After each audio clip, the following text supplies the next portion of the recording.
Tem que abrir um pouquinho. Eu gostaria de cumprimentar a amada igreja com a gloriosa paz de nosso Senhor e Salvador Jesus Cristo. Amém? Graças a Deus por mais essa oportunidade, amados, que o Senhor nos concede de estarmos na sua casa para poder adorá-lo na beleza da sua santidade. Estou feliz por estar aqui nessa casa de oração, juntamente com esse povo abençoado, que o Senhor tem nos dado a oportunidade de conhecer. Algumas das irmãs eu já conheço, estivemos ali ano passado no encontro a Campo das Mulheres, né, da Igreja Unidas. Tem alguns outros times aí que eles são familiar. Feliz por estar aqui com o pastor Walter, né, com a querida pastora Márcia, que fez, né, esse convite para nós. Nossa querida irmã Marta, que também esteve em contato conosco, os obreiros, né, dali pertinho de mim. Eu sou de Itaquera, né, pertinho, e sempre que posso estou ali na Carmozina, juntamente com o pastor Marcos. Vou estar pregando no congresso agora, no final de novembro, né? Isso, vou estar pregando lá. Mais uma vez, isso para mim é honra de Deus para nossas vidas. Amados, sem perda de tempo, porque o tempo nos é muito precioso, né? De ontem para cá, parece que eu peguei meio querendo pegar uma gripe, a garganta está meio chiando aqui, mas se Deus quiser vai dar tudo certo. Vocês tenham paciência para mim, como para o povo. Mas São Paulo está frio, né? De manhã, frio, quando dá meio-dia, 3, vai lá para cima, depois esfria de novo, e a gente não aguenta esse clima, né? Ainda que nasci e fui criado em São Paulo, mas eu estou sofrendo lá. Aqui está gostoso, né? Trouxe até uma roupa de frio, sofrendo aqui, suando, porque está calor. Mas graças a Deus por isso. Amados, eu gostaria de fazer 2 leituras nessa noite. O tema escolhido por essa igreja, por esse amados irmãos, 31 anos. É história, hein, pastor? Tem história. E eu creio que tem milagre, tem livramentos, tantas coisas boas que Deus tem feito por esse povo nesse período, né? Que eles estão aqui. Abra sua Bíblia comigo, Êxodo 14, e eu gostaria de ler também Carta de Paulo aos Romanos. Carta de Paulo aos Romanos, o capítulo 15. Minha querida amiga Damares, que viria comigo, né, que é a da Carmozina, hoje teve um chá. Na verdade, amanhã, né, vai ter um chá e ela não conseguiu vir, mas estava muito desejosa de estar aqui. Romanos 15, 4. Diz assim a palavra de Deus. Tem algumas versões que diz assim: porque tudo, na minha diz, pois tudo o que foi escrito no passado foi escrito para nos ensinar, de forma que por meio da perseverança e do bom ânimo precedentes da Escritura, mantenhamos a nossa esperança. Eu vou ler de novo. Pois tudo o que foi escrito no passado, ou na sua tradução está dizendo outrora, foi escrito para nos ensinar o ensino, de forma que por meio da perseverança e do bom ânimo precedentes da Escritura, mantenhamos a nossa esperança. Aleluia! Êxodo 14, 13. Moisés respondeu ao povo: não tenham medo, não temas, fiquem firmes e vejam o livramento do Senhor que hoje lhes fará. Aleluia. Porque esses egípcios que hoje vocês veem, nunca mais tornará a ver. Podem sentar. Eu, em particular, eu amo Romanos 15, 4, versículo 4. Porque Paulo, se você pegar o contexto do capítulo 15, Paulo vai estar falando acerca dos fracos e dos fortes na fé. E ele vai pedir para que os irmãos que se julgam fortes tenham paciência com os que são fracos. E ele vai dar um exemplo ali de algumas situações que aconteceu no passado, e é onde ele cita esse versículo dizendo que tudo o que for escrito no passado ou outrora foi escrito para nosso ensino, ou seja, para nos ensinar, e que por meio da esperança e perseverança procedente, ou seja, tem que vir daqui, nós tenhamos esperança. E aqui está um fato, uma história verídica, verdadeira, que aconteceu há muitos e muitos anos atrás. Mas fato esse que nos deixa cheio de esperança, sim ou não? Sim. Porque está relatando um milagre extraordinário. Aleluia. Vocês poderiam me falar que têm a oportunidade de ver praticamente, quem sabe todos os dias, ou se não uma vez por semana, um mês, olhar para esse imenso mar que tem aqui. Aleluia. Verdade. E eu não sou bobo, me unir o útil ao agradável, sabendo que eu estaria ministrando aqui. Comentei com as minhas filhas e disse: filhas, a mãe vai estar indo lá para Bertioga. Aí elas se animou. Nós temos uma amiga ali em Itaquera que tem uma casa aqui, e nós acertamos tudo e estamos aqui. Está eu e as minhas duas filhas e minhas 3 netas. Chegaram, alguma chegou agora às 6 horas da tarde, saiu do serviço. E eu, de tarde, nem queria ir hoje, porque correria, eu precisava sentar, estudar, ler. Não que eu não estudei em casa, mas a gente precisa, fazer a nossa parte. Mas as meninas estavam agoniadas, querem ir na praia, querem ir na praia. Não bastou a piscina da casa. E ali eu fiquei olhando aquele mar imenso. Aleluia. Eu só sabia dizer: Senhor, obrigado. Aleluia. Obrigado pela tua grandeza. Obrigado pelos teus feitos maravilhosos. Porque eu estava olhando assim, eu ficava olhando aquele mar, eu tentava, pastores, trazer na mente, porque eu estava lendo essa semana, eu li a semana inteira Êxodo 13, 14, porque vai falar aqui que no capítulo 13, no versículo 17, o Senhor vai falar para os israelitas que Ele faria coisas grandiosas, sinais, prodígios e maravilhas.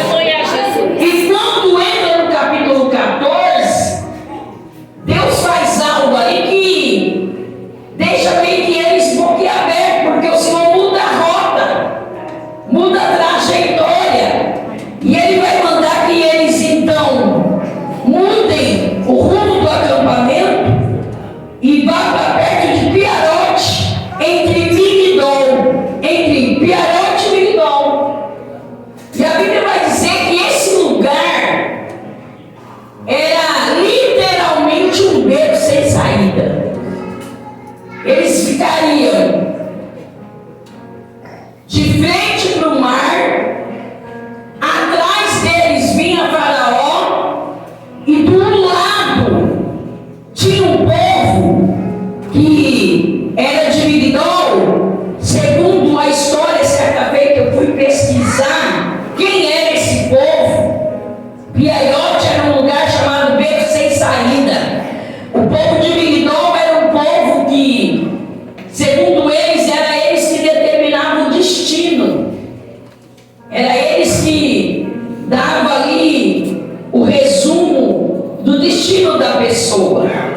e Piarote. E a intenção de Deus era só uma: mais uma vez glorificar o seu nome. Porque ele disse assim: ó, muda o rumo e acampa-se em Piarote, perto de Migdol. Por quê?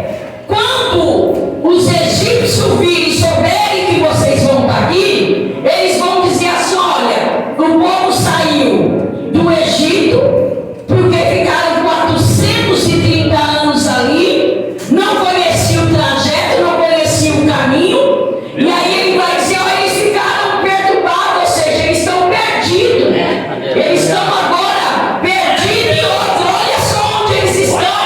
Lá em Piarote, a gente sabe que não tem saída. Se a gente correr, a gente alcança ele, nós vamos estar por trás. Não tem como ele sair para a direita, não tem como ele sair para a direita, para a esquerda. E a Bíblia diz, amados, Isaías 46:10, diz que Deus sabe o fim antes do começo.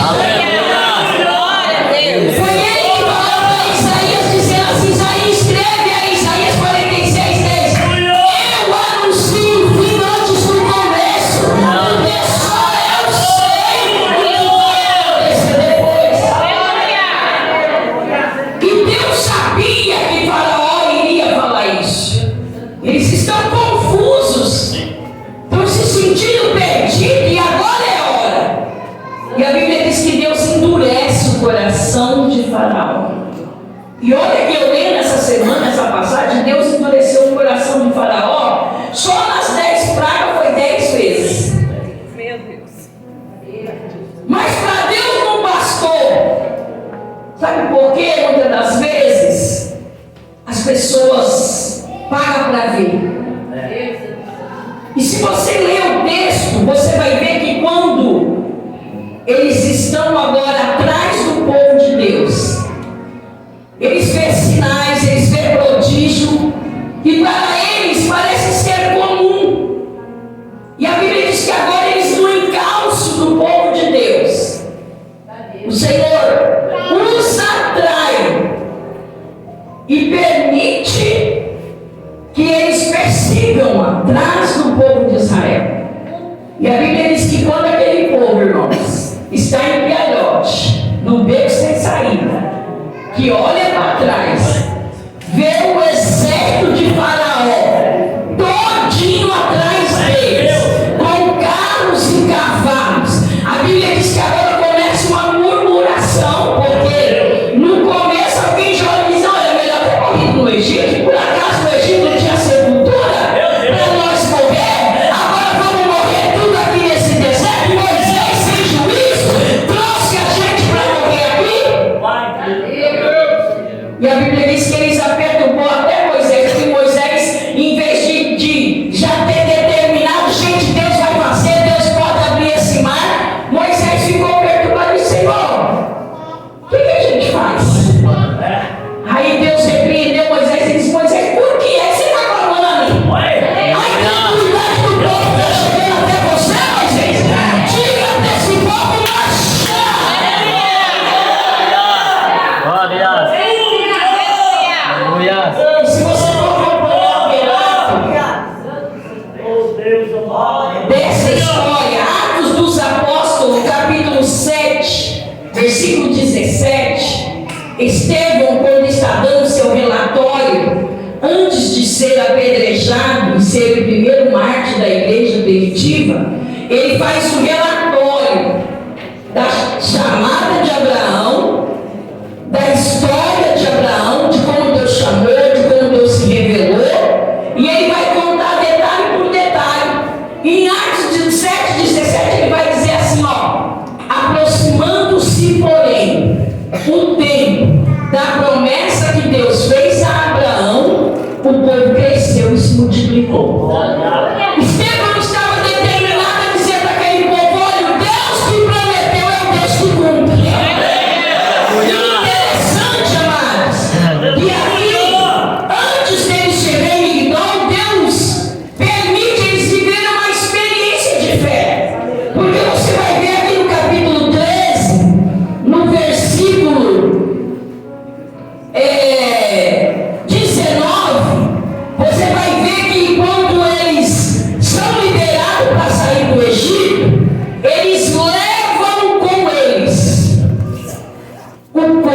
de José, que havia morrido cerca de 300, quase 400 anos antes.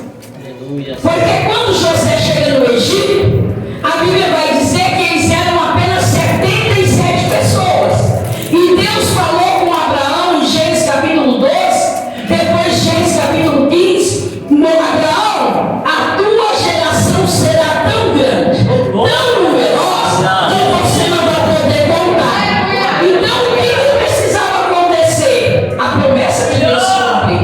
E para a promessa de Deus se cumprir, pastora Márcia, eles precisaram ficar esse tempo no Egito. Ainda que debaixo de aflição, ainda que debaixo de perseguição, mas antes de tudo isso eles estavam debaixo de uma promessa que Deus havia feito a Abraão. Deus prometeu para Abraão, Deus prometeu para Isaac, Deus prometeu para Jacó, que era pai de José, e agora José, antes de morrer, já havia passado 3 gerações. Mas antes de José morrer, ele chama os seus irmãos, os seus filhos e os pais fazendo juramento. E eu acho lindo isso, gente. Aleluia. Eu estava pensando aqui nos hinos que foram cantados, falou muito de geração. E eu talvez não volte mais aqui, mas eu vou te falar. Nós somos a geração mais analfabeta de Bíblia. Ainda que temos mais acesso à palavra de Deus, porque hoje os celulares têm Bíblia de toda espécie, mas poucos é quem as utiliza. Então, nós precisamos, de fato e verdade, não ser apenas ouvinte, mas praticante do Evangelho. E eu acho interessante que Abraão passou para Isaac, Isaac passou para Jacó, Jacó passou para José e os seus filhos. Aleluia. Salmo de número 78, um salmo de Asaf, versículo 4. Os filhos de Asaf compõem esse salmo e diz assim, ó: o que ouvimos dos nossos pais e o que nos contaram os nossos pais, não encobriremos aos nossos filhos, e não ocultaremos à futura geração sobre o seu poder, o seu feito e as suas maravilhas. Salmo 145 diz que uma geração contará a outra geração os feitos do Senhor e as suas maravilhas. Então a gente vê aqui que arrisca. Essa geração foi passando de pai para filho os feitos, as promessas. E quando chega em José, José tinha ouvido muitas vezes o seu pai contar que Deus tinha falado para o patriarca Abraão, seu bisavô, que um dia Deus os tiraria do Egito, da terra de servidão, e os levaria para uma terra boa que manasse leite e mel. Aleluia. Então, quando José está para morrer, com seus, se eu não me engano, 150 anos, ele chama os filhos e os irmãos e diz: olha, eu preciso que vocês venham aqui e me façam um juramento. Coloque aqui a mão embaixo da minha coxa, porque era sinal de juramento, e vocês vão jurar, prometer, que quando Deus cumprir a promessa dele, os meus ossos não ficarão aqui. Gente, isso é fé além do mundo.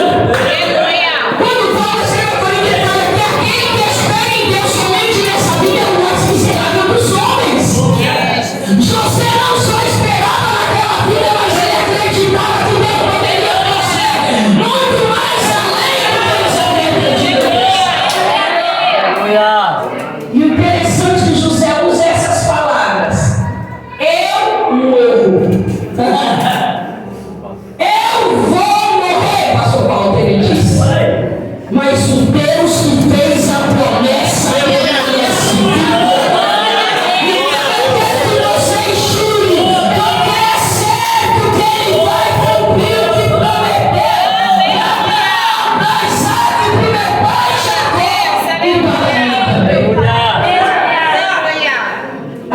diz que quando José morreu, eles não fizeram com o corpo de José o que fizeram com os outros, como de Sara, que foi sepultada. Mas a Bíblia diz que eles embalsamaram, guardaram os ossos de José, para que quando Deus cumprisse, diga para o teu irmão, Deus vai cumprir. Se Ele te fez uma promessa, Ele pode dormir tranquilo. Tempo passa seu, mas a palavra dele não passa.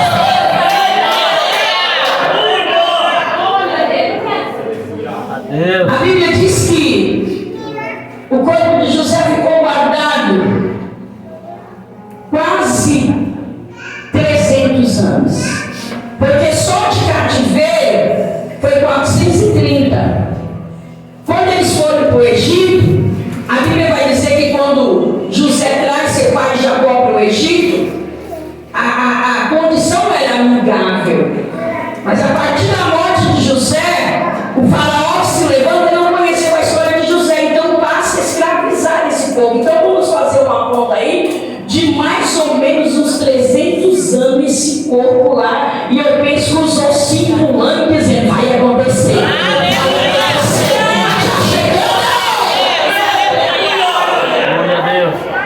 E aqui está dizendo, Moisés levou os ossos de José, porque José havia feito os filhos de Israel prometerem juramento, quando disse, Deus certamente virá em auxílio de vocês, levem então os meus ossos daqui. Deus não está dentro de uma caixa que o limita. Deus é antemporal. Aleluia, Jesus. Tem gente preocupada que nós estamos vivendo uma crise na economia, sim ou não? Sim. Mas se Deus fez a promessa que você vai ser empresário, até na crise financeira Deus te levanta como empresário. Deus vai além daquilo que pedimos. Aleluia. E a Bíblia diz, amados, que quando começa então a se contar esse tempo, para que o povo, porque tinha um propósito, diga para o teu irmão, tudo tem um propósito. Tudo tem um tempo determinado e há um propósito para todas as coisas.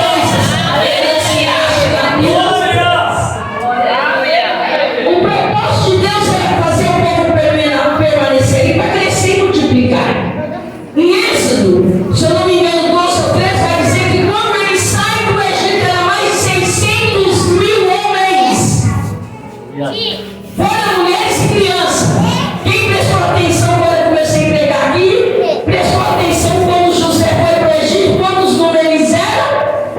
70 ou 77. Agora era mais de 600 mil homens. Fora mulheres e crianças. E olha que eles tinham criança. E a Bíblia diz que então chegou o tempo de Deus cumprir. Eu vou contar a história de Moisés aqui, não vai tomar muito tempo e a hora não nos espera. Mas o certo é que chegou o tempo. Esse do capítulo 3, versículo 7, a Bíblia diz que Moisés já havia fugido do Egito porque ele tinha matado um egípcio e comeram porque descobriram, ele fugiu. E a Bíblia diz que um dia ele estava lá no Monte Horebe, levando os animais do seu sogro para pastar. E de repente, Deus chama a atenção de Moisés no meio de uma sarça ardente que queimava e não se consumia. Era normal. O sol a pique do deserto, uma sarça seca começar a queimar e se consumir. Mas a Bíblia diz que aquela sarça queimava e não consumia. Permanecia intacta. E Moisés já estava ali no deserto 40 anos. Ele diz, espera aí, alguma coisa está acontecendo aqui. Essa sarça está queimando e não está consumindo. Quanta sarça ele já tinha visto queimar e não consumir? E a Bíblia diz que quando ele foi para ver, uma voz dos altos do céu bradou e disse, Moisés, Moisés, tira a sandália do teu pé, porque